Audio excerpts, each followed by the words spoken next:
Rachel Maddow. Welcome to the Campaign Asylum, a sanctuary from the spin of Election '08. The Republican candidates for president this season are less than satisfying. To Republicans, I mean. Republican voters, 60% of them say they are not satisfied with their party's crop of presidential candidates this time around, as compared to 60% of Democratic voters who say they are satisfied with their party's crop of candidates.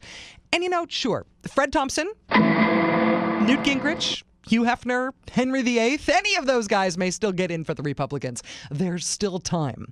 But even then, don't you kind of think that it seems like a weak Republican field? I mean, for the Machiavellis who took George W. Bush from DWI male cheerleader to two-term president, doesn't it seem like they ought to have, like they probably do have, a better line of succession in mind? You really think they're just going to try to hand off to Rudy? To Newt? Come on. How about this? Admittedly, it is a conspiracy theory.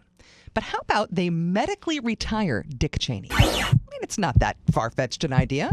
4 heart attacks, a coronary bypass, a stent, a balloon angioplasty, an implanted defibrillator, aneurysms behind both knees, deep vein thrombosis, gout, general unpleasantness, that Billy Idol thing with his lip. I mean, it's not impossible to imagine Dick Cheney needing to be medically retired. They oust Cheney for health reasons. And then who do they replace him with?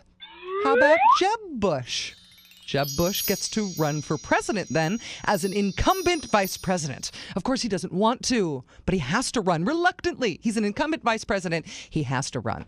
If you listen to my show on Air America Radio, you have long heard me expound this particular conspiracy theory. But now I think we're starting to see them wrap up Cheneyism in Washington. For example, there's the repeated recent trips by Dick Cheney to Saudi Arabia to check in with his boss, King Abdullah. There's the Secret Service announcing that they have gotten rid of all the lists of people who have met with Cheney in his tenure as vice president.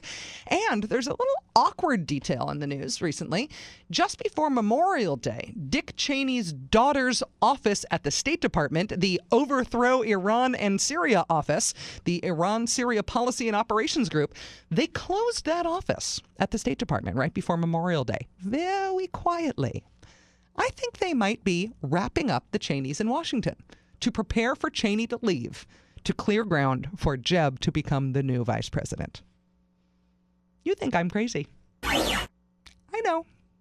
But that's why we call it the Campaign Asylum. I'm Rachel Maddow.